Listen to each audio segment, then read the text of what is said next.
Bigla ko naalala yung anak ko.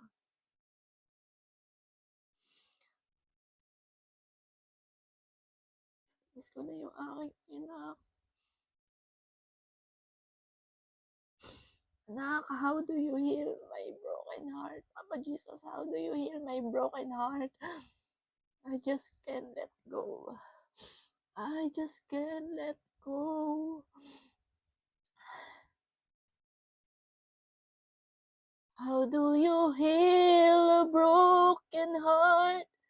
The feels they get will never mend each much again.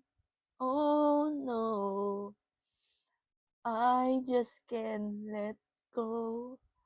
I just can't let go. I just can't let go. How do you heal my broken heart?